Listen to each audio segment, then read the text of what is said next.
Hey everybody, welcome to Fel Tell. Yeah. Hey, I'm Come on Harris now. Welcome to Tellman, and Fellman. you It's know, Harris. I do want to point out that like we did discuss whose name should come first on this show. I know. It's just, but then when I do the intro, I think of my name first. But and by the way, it's not because you're any better than me. It's just Oh. I think it sounds better. I mean, I know you think you're better than me, but I mean, just in general, just for the audience that's tuning in, it's because I think Tellman and Fellman sounds better because it's a harder, it's a is a stronger beginning. Yeah, no, it's great. It's great. Um, so we have a bunch of things to talk about today, but one of the things that you brought up, Harris, was Phil Donahue. Yeah, Phil Donahue passed away, and I think that if we're doing interviews about doing interviews, like how do we like let that pass without talking about it? I guess he died at the age of 88. I haven't heard too much about him in a long time, really, but he was really one of the pioneers of daytime talk shows.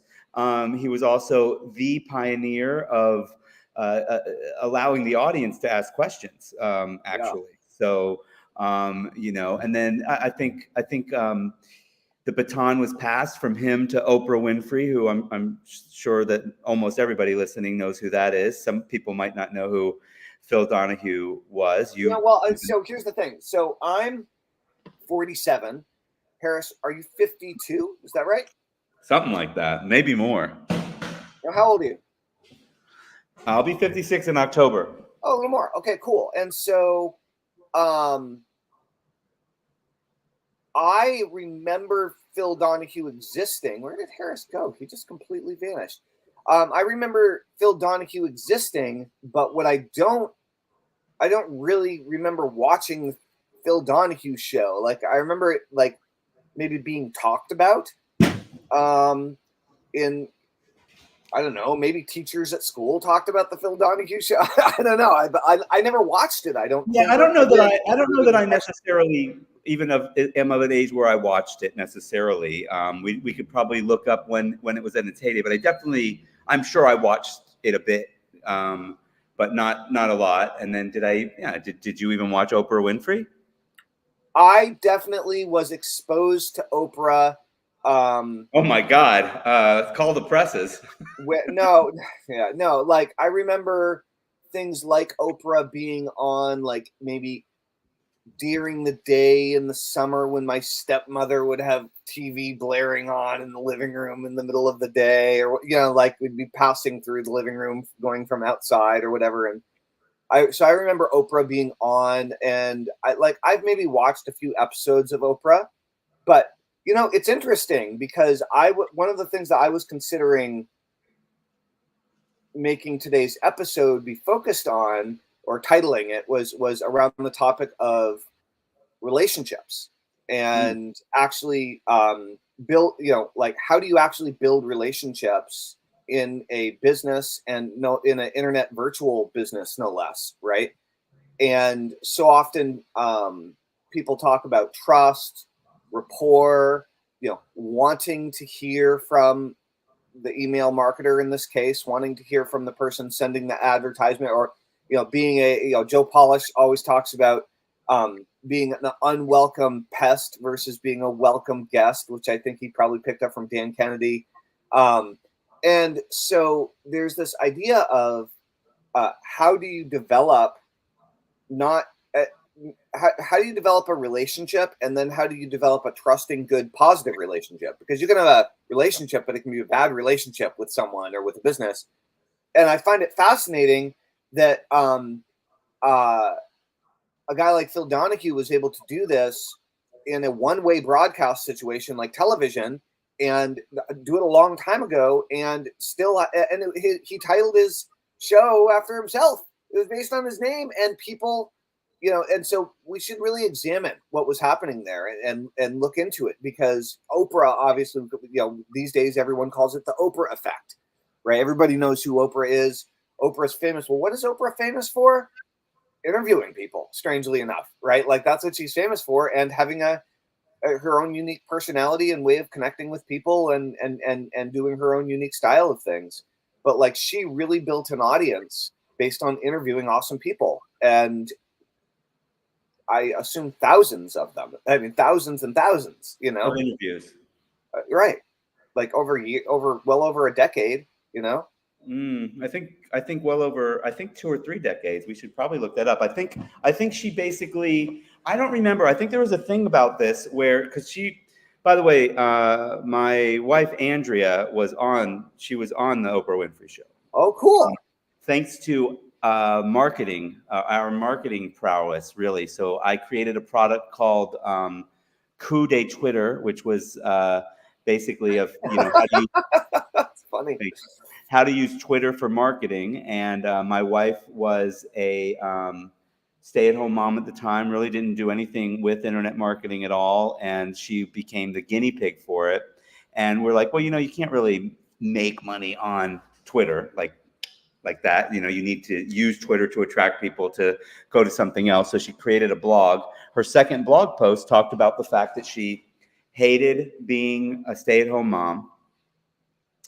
And Oprah's team was looking for somebody who wanted to interview somebody that hated being a stay-at-home mom, and they must have Googled hate being stay-at-home mom, and hers must have come up. Like, they must have just Googled this specific little thing for Andrea's second blog post, and then she ended up being on the show. And the reason that what they did was they paired Andrea as an interviewee. They sent her to Utah with somebody who, was very, I don't know, more about family values, let's say, very, very strong family values, and was like this is a mom of 4 kids, I think, whose body was burned, like 80% of her body was burned. So she couldn't enjoy being a stay-at-home mom as much as she would have liked. It was difficult for her.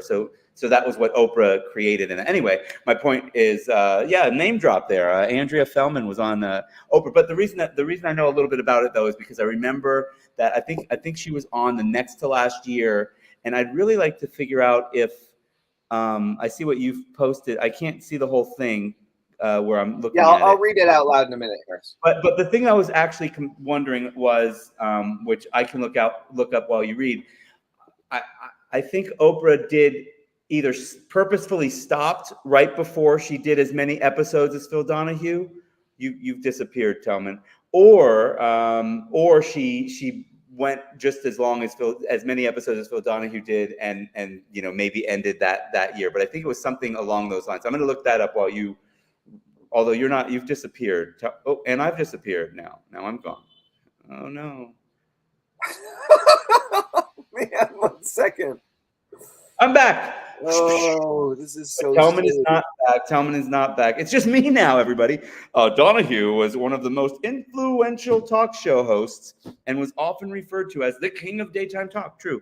Oprah Winfrey has said, if it weren't for Phil Donahue, there would never have been an, I'm going to say Oprah Winfrey, Oprah Show. Thank you. Tellman from the background. In 1996, Donahue was ranked number 42. Sorry, my eyes. I need to put my glasses on if I'm going to read. You really think it said, you did think it said naked.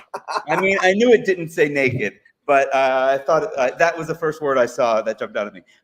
Ranked number 42 on TV Guide's 50 greatest stars of all time in 96. Wow. Yeah, so I just Googled who's Phil Donahue, and I'm looking at the little snippets that Google produced, and so there's there's all sorts of stuff that you can find out about this guy, but like it sounds like he really paved the way for talk show television. And at the same time, that's interesting, right? Because talk show radio existed before talk show television, right? So there's a whole nother layer to this that we perhaps should explore a little bit further. Which is one of those guys. What about talk show radio? Yeah. Right? That was seminars versus webinars, Tellman. We're moving into the video day now. Come on. I know. But yeah, I agree. That is something worth maybe exploring one day. Is I'd love to listen to some old talk show. I mean, there's definitely some talk shows that we are familiar with, like Howard Stern, right? Those types of things I'm sure you'd be familiar with. But even before that, I wonder what sort of, you know, uh, Harris, I'm curious if you opened up Facebook and are looking at your comment stream as well while we're chatting. Yeah, I am. I'm Cool. getting no comments. All right. Well, I'm not either, so it's fine. So far it's been really interesting. So Harris, it's been really interesting because, so far, many of our live streams, your channel has gotten a ton of the comments, right? Yeah. And often they're people that are friends with both of us on Facebook and that know both of us. So I just find that fascinating. Like, why is that? I don't know why that is, but it's interesting, right? Well, I mean, maybe Facebook algorithm is doing something. I don't know. I'm sure it's doing something, but the question is what, right? I'm not sure. Well, let's see if I ruined it or not, because in the last 24 hours, I've started a service that automatically posts some content every 5 or 6 hours. So we'll see what happens. We'll see. Does it write it and post it? Mm-hmm. I could tell. Sorry, I was like, this doesn't sound like it was written by Harris to me. Yeah, it wasn't. Well, one of them well, because I chose like Hey House, who I chose her as like the inspiration for what was being written. Some Louise Hay, which I do like law of attraction stuff, but it was a little bit too. So I went. Now the next wave will be inspired by Alex Hormozy. So we'll see how those do. So nice, cool. What's the service you're using? Oh, we're gonna say it right here on air. Well, I mean, if you want to keep it secret, fine. But like, I'd say it on air. No, it's called Auto Affiliate. It's somebody that I'm actually bringing on to be a vendor on Warrior Plus as well. They have a guide on how to. Basically, I think I told you about it yesterday. They have a database of tons of content that you're able to send out, and then they also have an automation aspect of it as well. And basically, if you keep your computer on and you keep yourself logged into Facebook or YouTube or Instagram or whatever, it'll put content. You have to keep your computer on. Yeah, so that's kind of the workaround, right? So that it's not a bot doing it. You're doing it. Right, from your computer. You're doing it from your. But basically, like, the bot is using your computer as a conduit, kind of a thing. The software is using your computer. Yeah. Yeah. And that's that one, it's genuinely that's old school. That's like it's like. I mean, I think old school is what would work, because otherwise, if it's on a server farm, then that's just going to get blocked. You know. That's interesting. Even if you're not doing anything wrong. I mean, at the end of the day, what does Facebook want? They want more views. So if you've got a way of putting out more views for them. Is it limited? Is the service limited to just some prepackaged names, or can I type in anyone? Right now, it's prepackaged names. Right now, it's only three choices: motivational, personal development, which I'm not sure what the difference is, and business. So, Dude, go ahead. You know the difference between personal development and motivation? Is that what you're going to say? No. It's like I would start with Dr. Seuss. Like, I love writing Dr. Seuss emails. Cool. Well, so let's get back to the core, right?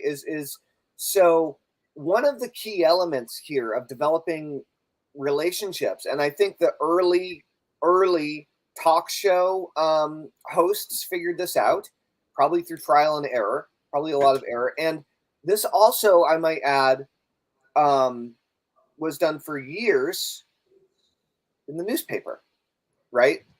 Dear Abby is the one that I know, but there are probably columns that predate Dear Abby that aren't, that didn't gain as much recognition. So like you're thinking of like an advice column. It's an advice column, but again, there are a few elements at play, right? So it's an advice column that ran for decades, and Abby got outmoded. I don't know if Abby actually ever existed or if Abby was a pen name from the beginning.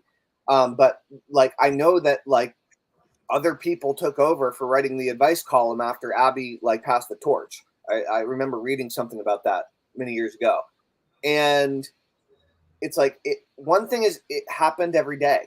Well, let me correct you. So Dear Abby is an American advice column founded in 1956 by Pauline Phillips under the pen name Abigail Van Buren and carried on today by her daughter. So, Oh, look at that. Okay. Well, I didn't realize it was still her in the daughter family. carried on the family business. So rather than just the newspaper. So, which is interesting. I would have believed you, just like I would have believed AI if they told me what you just said. Right. No. Well, I mean, there goes to show like how, and how that was my memory of what I read. Maybe I heard it. Maybe I misremembered it. But the point is that it happened consistently. First of all, Yeah. right? It wasn't that they did the column when they felt like it, when they felt inspired. It wasn't when they were motivated to do it or when they had something to say. No, the column happened, I assume 7 days a week. I don't know. Maybe it was 5 days a week. Maybe it started 1 day a week. I'm not sure. Probably but like I would guess it started on Sundays. Yeah. Definitely rolled into a daily thing. And then the column itself was fueled by people writing in, asking questions, right? And there was a call in the Dear Abby column for the writers to write in and ask questions. And what a great thing to model, right? When you're asking your readers or your writers or your viewers to ask questions. As a matter of fact, dear viewers, if you have questions about entrepreneurship, about business, about marketing, about copywriting, about how to run a business and have a family at the same time, any of these types of things, Harris and I have both been in the game for 20 years apiece, and we would love to share any of our experiences or wisdom or knowledge with you. If only you would ask the question that's deepest and most dearest to you right now, that would be the most helpful. You can ask us now, and we're going to be interviewing all of our marketing friends in the upcoming days, weeks, months, and years to come. So there'll be lots and lots of opportunities to ask more questions. So don't hesitate. Ask whatever you've got on your mind right now. We'll answer almost any question, probably any question. And hey, so I wanted to interrupt real quick because this is interesting. I mean, two things. I'll get to there's a comment as well, but Ann Landers, Ask Ann Landers. Oh, Ann Landers was actually Pauline Phillips' sister. Oh, and her twin sister started Ann Landers, and then basically, this created a rivalry and this is a topic for some other day. But how interesting! It's like there's some fucking heat going on, some tea to spill with the Ann Landers and the Dear Abby family. I like that. Yeah, that's amazing. Anyway, Mark Lyford. Do you know Mark? I don't know how to pronounce it. Lyford. Mark. I don't recall knowing Mark. Mark says, afternoon to both. I've talked to him a little bit more intimately is a weird word when you talk about business meetings, but whatever. I've talked to him quite a bit over the years. And actually, Mark, your name came up recently. If you're still around, your name came up for me recently when I'm doing some consulting work for Warrior Plus. I'm helping them with a number of things, vendor recruitment being one of them, which if you've got any products that you want to pop back on there, let me know. But also this membership site called the Profit Vault. And there was a product in the Profit Vault that was written by you, but it wasn't you that gave us permission to use it because you gave master resale rights to somebody for this SEO product from I'm gonna guess 15 years ago, and it's still going strong in a brand new membership site right now. So I don't know if you'll see this or not, but anyway, I was thinking of you, and please, Mark, reach out to me. Let me know what you're up to. DM me, or you could post it right here on the comments here. But it's good to see you, or good to see you. It's actually a real good opportunity, Harris. Do you just want to take a moment and talk about the types of ideal vendors that you're looking for and that you're bringing into the Warrior Plus marketplace? I know that there's a lot of like improvements happening, enhancements, upgrades, and like the tide is rising over at Warrior. And so like, who are you looking for? And what's the ideal type of individual that might be a great person to add to the new wave of the Warrior marketplace? Oh, yeah, thanks. I'd actually, I'm fine to do that real quickly, but basically we're just looking for uh, people that have digital products, whether they're software or information products that are helping people succeed online. And, Warrior, they've always really, wanted these types of that's what they've been known for. And I don't know. There's not a whole heck of a lot of difference. I mean, I can't. So there, Warriors gotten known over the years for having some, questionable products because they're over marketed or what have you. But like that's all of BizOp really. So we're just really wanting. I'm trying to attract people that have substance to their product. Not saying that nobody has substance to their products or anything like that, but yeah, just basically. So I've got people like Johnny Andrews, who, by the way, said hi. I was just talking to him. He has a nice. We should interview Johnny Andrews. I agree. He'd be a great person. He's great. Another gone through a divorce friend, basically. Yeah, that's right. The divorced male marketers. Maybe we can have a little club like yeah. Yep, DDM, divorced dad. Well, we don't have to exclude women. We could have Cindy Donovan on. She's already got a happy story. It's been long enough, but I mean, you do too. You have a girlfriend. True. Yeah, it's going well. So yeah, Mark said he'll contact me. LOL that the whatever I said that was fun, the SEO thing, that PLR thing, and it's great that you're getting involved in Warrior Plus. Yeah, it's been pretty cool so far. It's been about 5 or 6 weeks. So, yeah, I mean, it's basically like we're just looking. They're always looking for products. They just haven't had somebody who has the time to really talk to more established vendors and say, hey, why don't you try your stuff out here? So like Todd Gross, if you remember Todd's had stuff on there before, but he recently had an AI related launch. He's got some AI stuff. It's a lot of AI stuff right now, as you can imagine. Everything's AI stuff, man. Like that, I don't know. That bubble, I think, just popped. Johnny, like AI's still like AI's getting better and better, but like the fad around AI, I think is on the way out. I think it's on the way out. It's so, but there's substance. So that's what it comes down to is that if you've got something of substance using AI, well, yesterday you were like all gaga over this Jason Parker stuff, and that's AI. I mean, that's but shockingly amazing. Like, yeah, and it's because there's substance. There's something. He's taking the time. It's not just like here's a prompt or something, or AI is going to be the magic solution. Mike Cheney has some AI stuff that I think looks really good, and it's pretty well hyped. I mean, it's and that's on Warrior Plus. It's high hype, but there's substance behind it as well. So those are some of the good types. I didn't recruit him. He's been on Warrior Plus from the get go,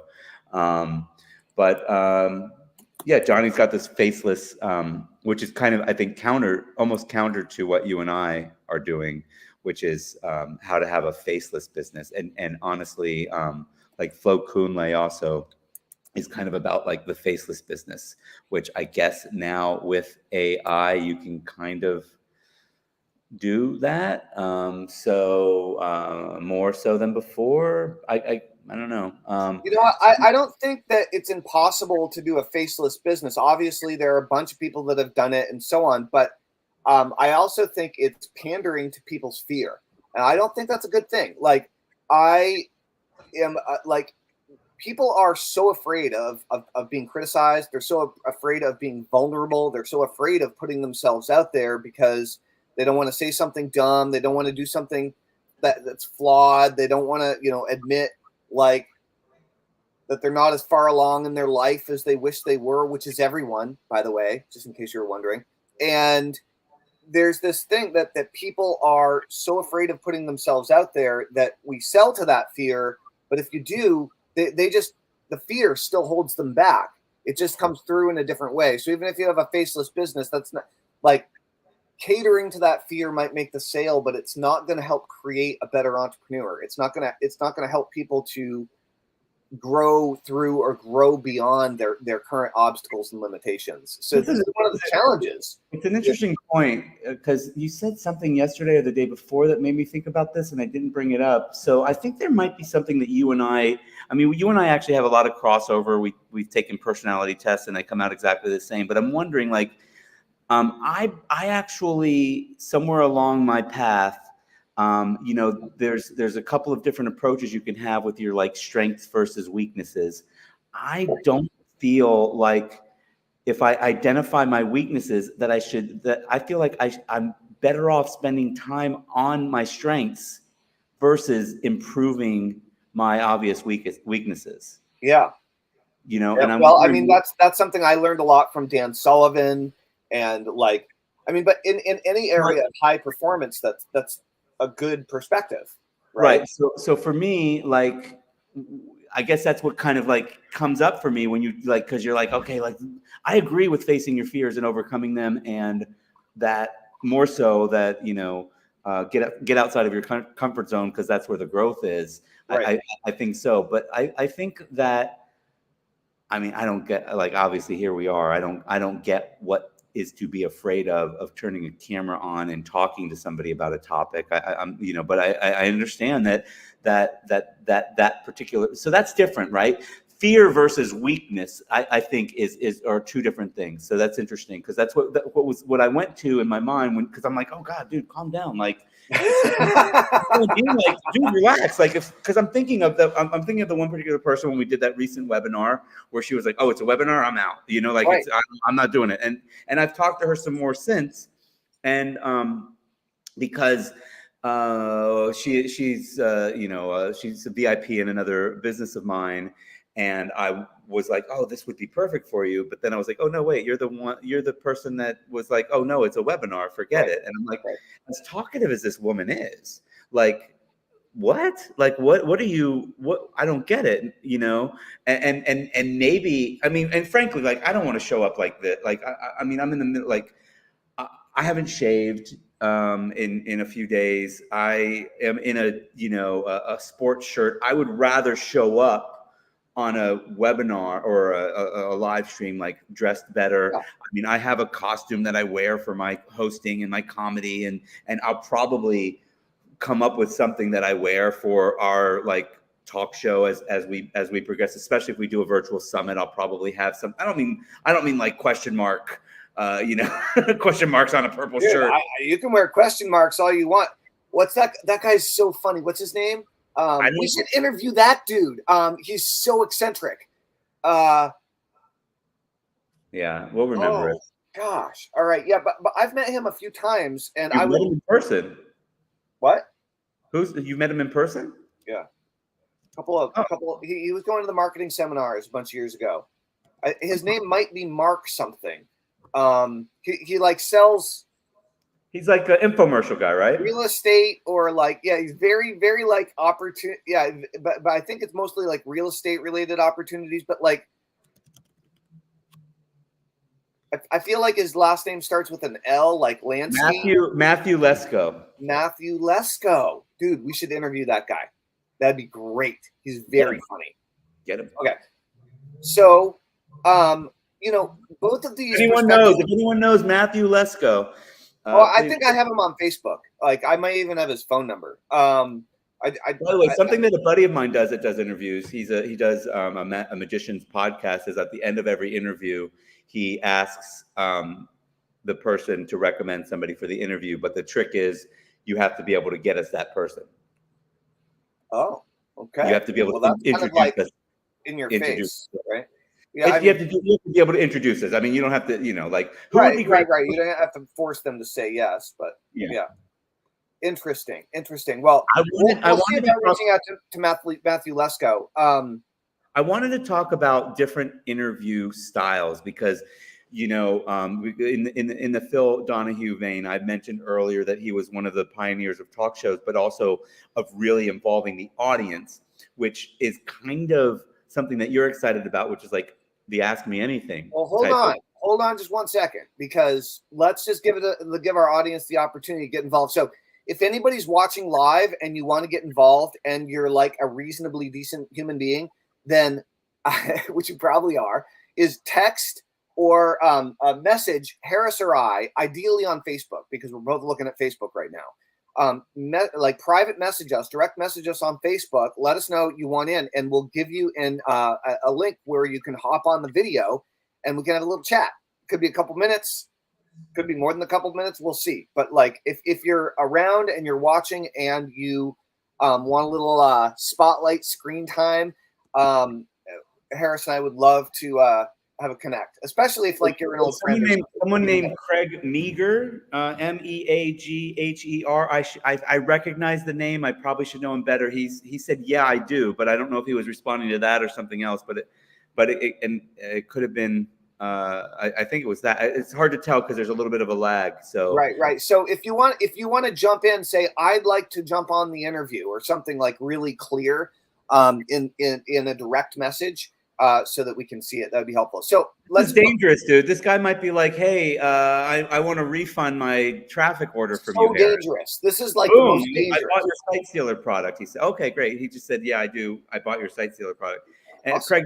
Craig, let us know if you want to get on the interview with you. But cool. Hey, forget about it, Greg. Okay, see, I got the hair right now. Hey, dude, Sal the Site Stealer keeps on coming back. Like everybody we talk to keeps on bringing that shit up. Pretty crazy, yeah. That's really good. Yeah. So I actually, when I was in Los Angeles over a month or 2 months ago now, I was cleaning out my old storage unit in Pasadena, and I found Sal the Site Stealer wig. You sent me a picture with the Dora the Explorer bat. Yeah, I threw that. I did throw that away. It's like I'm not going to bring that back to Europe, but I could always buy something similar. It's kind of what I was thinking. Maybe you should bring it. No, it's gone now, buddy. Yeah, sorry. So the interview styles, there are different types of interview styles you were going to talk about, and that's why I want to say audience participation. So if anybody wants to be involved in some audience participation, let us know. Put me on the show. Put me on the show. Yeah, be abundantly clear in a direct message to us, and we'll give you a link.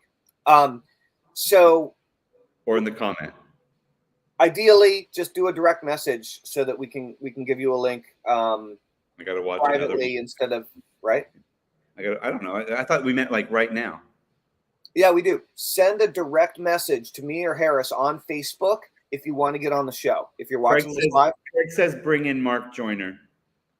Great. Well, we'll schedule in advance. We'll see if we can get Mark on the call. It's been a while since I've talked with Mark, but I bet he'd do it.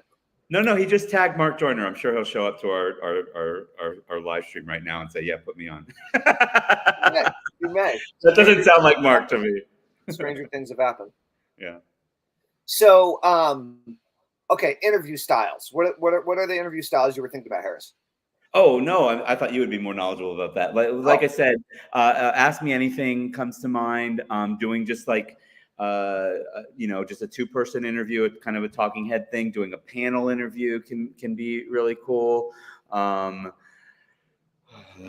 it. That's all I got. I'll tell you that, so I've done a lot of live streams over the years, and I've done a lot of teleseminars, a lot of webinars. But live streaming is cool because it's more casual, a little bit more fun. For me, definitely way less scripted. Like if I want to do a really good sales presentation, it's usually and I want to convert, it's usually pretty well scripted and outlined. And one of the things I really like about the co-host model, which is what Harris and I are doing right now, we're doing a combination of a co-host model and then bringing in some additional expert interviews. And we're bringing in our old friends as our way of doing this because we've both been in the marketing world for over 20 years. So we know everybody, right? And which is great. I'm giggling because it's like our old Facebook friends. No, our actual friends. Old friends from the marketing community that predate Facebook, right? And so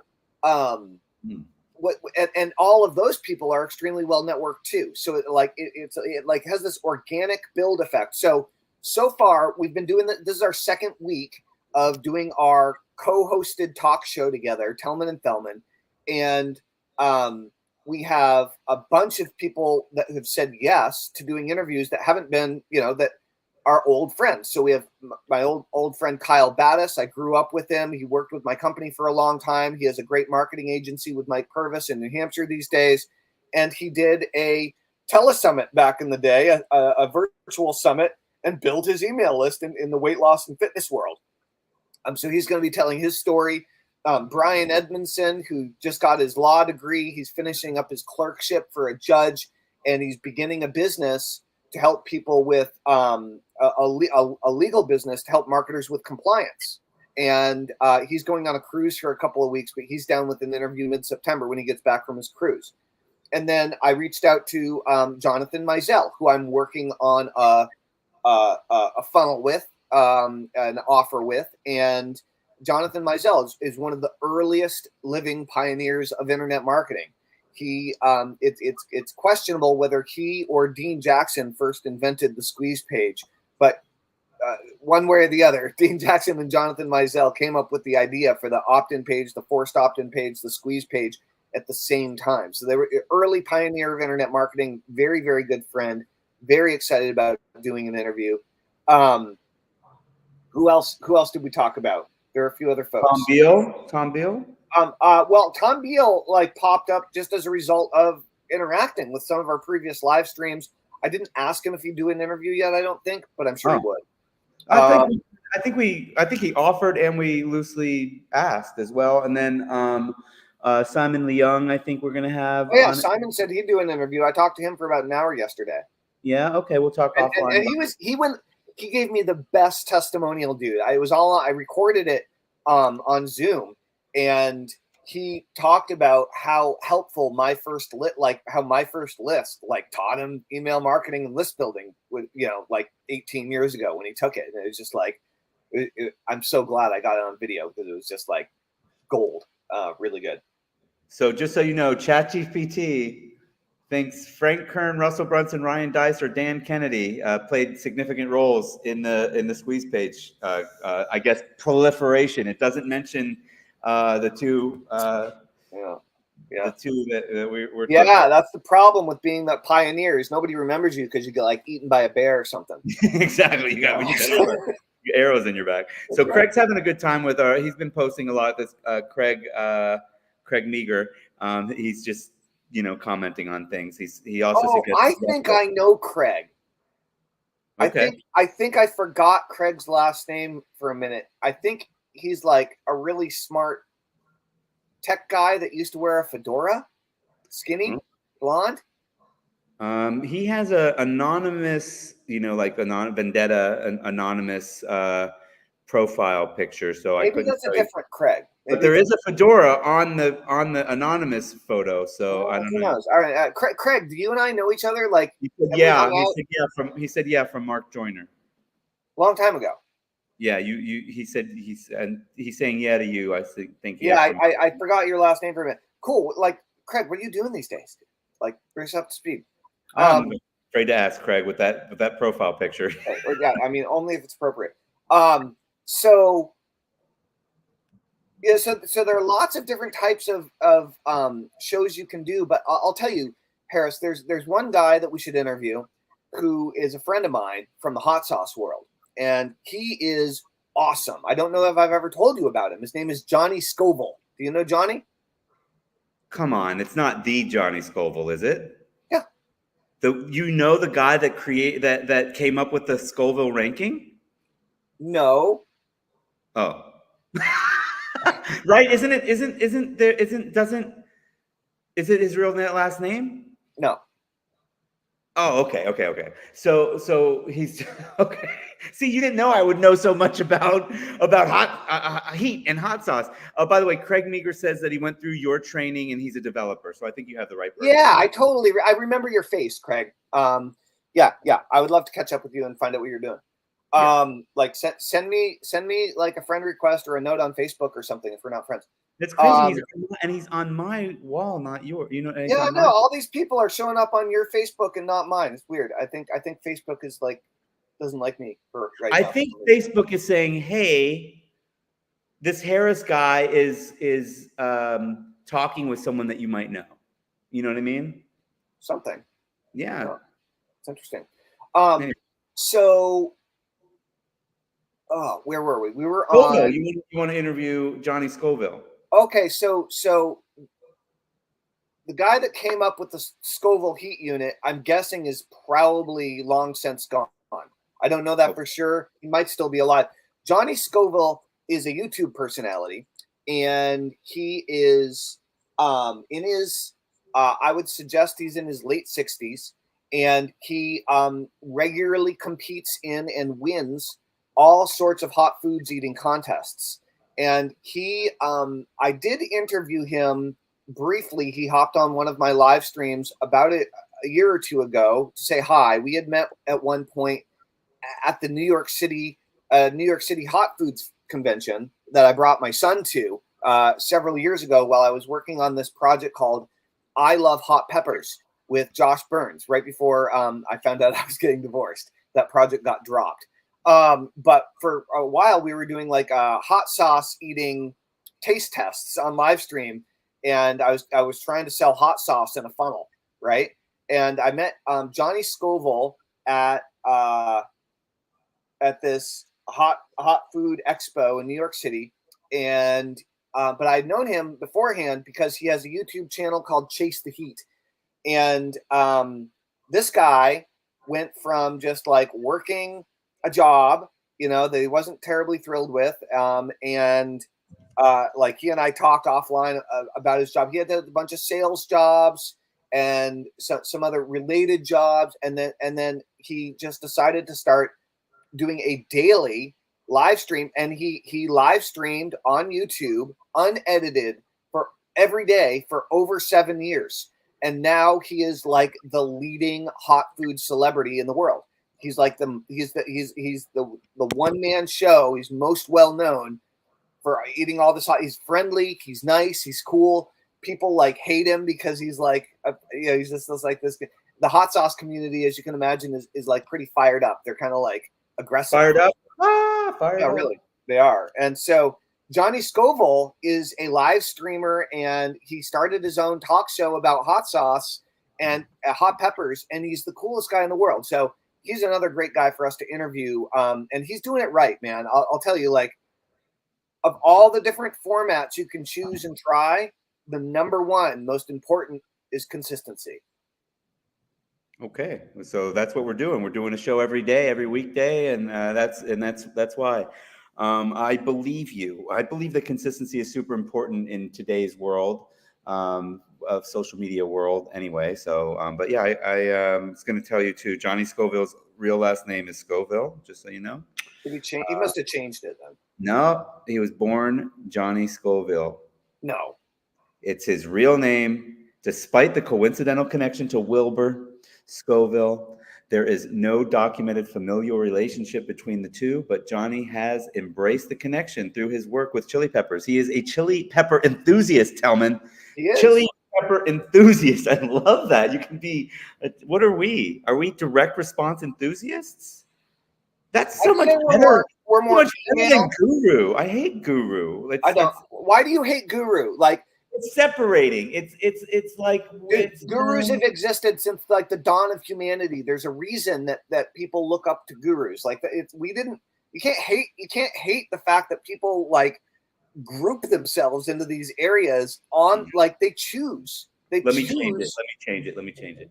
I don't like self-appointed guru. If somebody calls me and says, "Oh my God," if someone says, which they have, "Oh yeah, Tellman's a guru of list building," fine. But I don't know. I don't like showing up and saying I'm a guru of direct response marketing. I think I've earned my. I guess you're right. Guru means teacher, dude. It means mentor. I mean that's what it means. It's like you're a teacher, you're a mentor, you're an advisor. You happen to be experienced. You have decades of experience, and hopefully a little bit of wisdom in there. Like, how is that not a guru? Don't rag on the gurus. I mean, I always thought of it more as like being a spiritual, more of a spiritual teacher, I guess. So I think I get that in the last few decades, it's become more for any sort of teaching. But Are you suggesting that there's no spirituality in marketing, Harris? I am. Yeah, there absolutely is, man. When you're like aligned, that's when all the magic happens. When you're doing good work, when you're presenting it to the right people, when you're actually helping people with something they need, like when the alignment happens, it's very similar to like a spiritual energetic alignment. I think that they're totally related. I don't think that there's a separation. Okay. I think we can have that conversation another time. I'm not ready to have it right now. I have to get that. Whoa! I don't know if I feel strongly enough about it to disagree. I do know that there's a passion connection to it and a purpose connection to it. I think I'd have to think about if I really think that, because I take my spirituality pretty seriously lately. So I don't know if just consider a little bit about Zen and the art of motorcycle maintenance. Just like maybe get I that. prefer Zen and the art of tennis. That's what I've read. All I'm saying is that there's spirit in everything. Like there's love and flow and energy and creativity, and like it flows through everything, or it can. Yeah. All right. One would hope. What do you guys think? Is there spirituality in marketing? Is that something that exists? Am I completely full of crap? Like, what are your opinions? Like, please share them with us. Well, Craig just said that it's cool to have us both active together, the perfect integration. He said we make a good team, and I think it's not just because our names rhyme. Craig has also said that he was commenting on when we were saying, I don't know what Facebook is doing. He said X is way better now, so go live on Twitter. And he also, in response to the spiritual discussion, has said Jesus is the way to all life, wisdom, and knowledge. So he is a Christian ex-lover, I guess. Not ex-lover. That's interesting. So I have a very religious family. I was born Lutheran, and my dad's side of the family is all like super Lutheran, very Lutheran. I've had numerous ministers in the family over the years, and I grew up going to Sunday school and gave sermons when I was a kid, actually. I can't say that I'm a practicing Christian. Certainly, I kind of stepped away from that at one point during high school, early on in high school, but I definitely got my first taste of public speaking, giving sermons in front of my congregation in church. And that was nerve-wracking. I mean, speaking about like fear of public speaking, like if I didn't get that under my belt early on and like go through that, I probably would have had a harder time with public speaking later on. I went from like giving sermons to singing in a heavy metal band, was kind of my jump. But it was very similar. And so I don't know. I would encourage everyone to go back to the face your fear piece. I would encourage everyone as an entrepreneur is like, don't default to operating out of fear. Is if you are afraid of something, fearful of something, have anxiety around something, even if it's a weakness, Harris, to your point of like, focus on your strengths. I agree, but you don't want to operate out of fear. And so if there's nothing good that can come out of being afraid to talk about your product, service, and business, there's nothing good that can come out of your inability to sell or pitch yourself. But there are endless good things that can come out of you learning how to get better at that than you currently are. And so I would encourage everyone to get good at doing webinars, to start a podcast, to begin a talk show, to start doing some live streams, to get up on stage, to learn how to speak or sell from stage, to do a TED Talk. Because having the ability to move through any fear or anxiety of performance in that way and just experience it and be okay with the anxiety and be okay with the stress and work through it. I've found that to be such a valuable thing that I've just developed in my life. I think you and I could have a little bit more anxiety about it sometimes. Like you just made me. I did a TED talk, a TEDx talk at my kid's high school, and I didn't prepare well enough for it. Like I got something together, but like because I didn't have enough anxiety about it, like I think there's something there. Like you and I are so comfortable with it. We're like, okay, throw the camera on, let's go, you know. And sometimes we could have a little bit more structure to it. I think these are fine, but and we wouldn't, by the way, like when we don't advocate you know, this isn't these interviews that we're doing, or actually not doing right this second, but this isn't the profitable way to do interviews. This is something different. This is basically, we're creating content, we're reconnecting with people, we're you know, we're gathering audience, but we're not like, this isn't the way.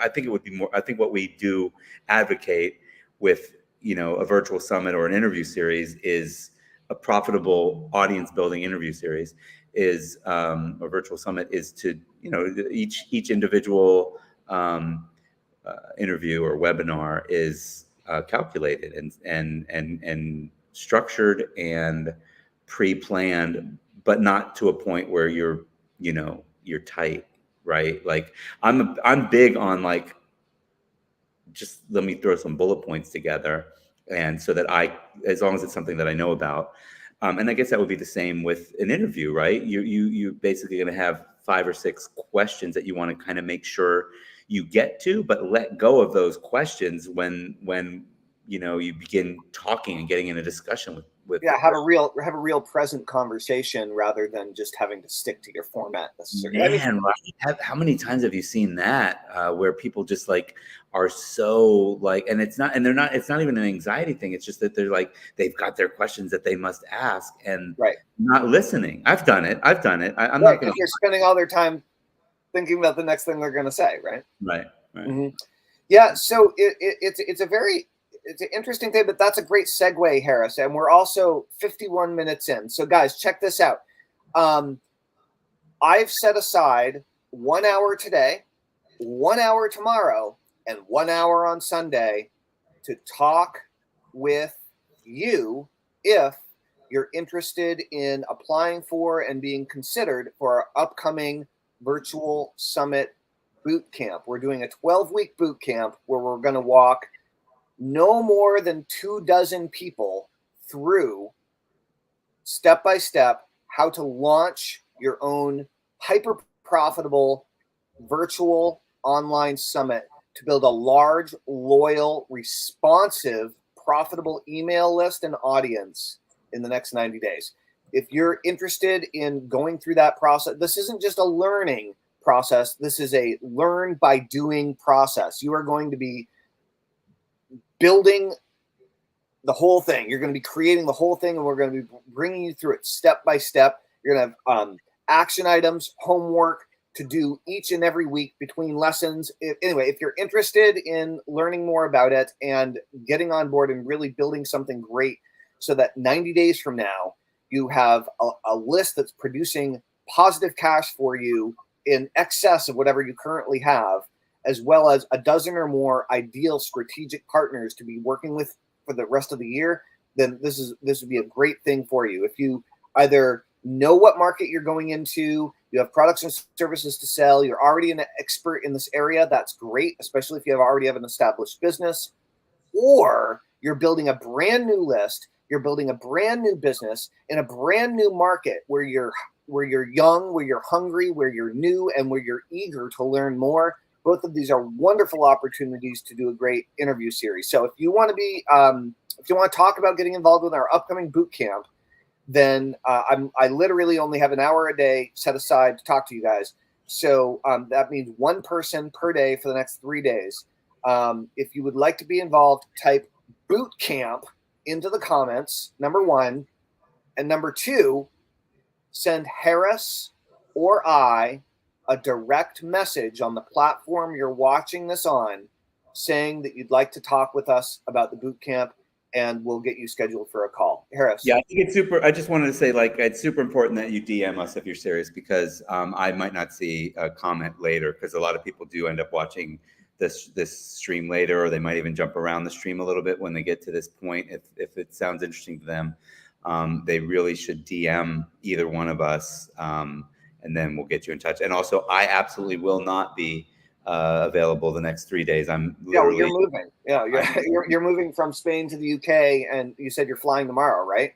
I am flying tomorrow night, and tonight I'm having a little going away party at the comedy club, and I'm not. This is almost it. You and I'll get something. You and I'll work a little bit after this, but otherwise, yeah. Cool. All right. Well, this has been a great show today, Harris. Yeah, it's been great. Awesome. All right, guys. So again, boot camp in the comments and DM Harris or I. If you have the choice, DM me because Harris is moving this weekend. Well, you can. It's fun. I'm laughing because Craig is old enough to be. He just said that I can PM him a link for a call. Right. Yeah, you got to be old. You got to be old to say PM. That's private message. DM yeah, I still screw that up sometimes. Actually. Yeah. I'm just kind of laughing because I'm like, oh, I know what PM means because I'm old like Craig. That's right. Or Craig's probably somewhere in between our ages. Who knows? But anyway, okay, cool. We will, Craig. I see you. Cool, everybody. Well, thanks for being here. If there's someone you would like to see on our show, then please tag them and drop their name in the comments below. And again, if there's somebody that you really want to nominate to be on the show, send us a direct message about it so we're sure to see it. And we'll see you guys on Monday. Boom. Looking good, Harris. Good. I don't know. These are some random. These are like, oh, do I throw these away? No, those are great. Keep those. Those are classic. Yep, they're really good. You can't see your eyes at all. Right, anybody else? Take it easy, everyone. It was good doing this live stream. I'll see you. Wow, I'm sorry. I'm seeing myself with those on. I do look blind. You do, indeed. Yeah, it's great. Okay, all right, guys. Talk to you soon. Bye. Over and out.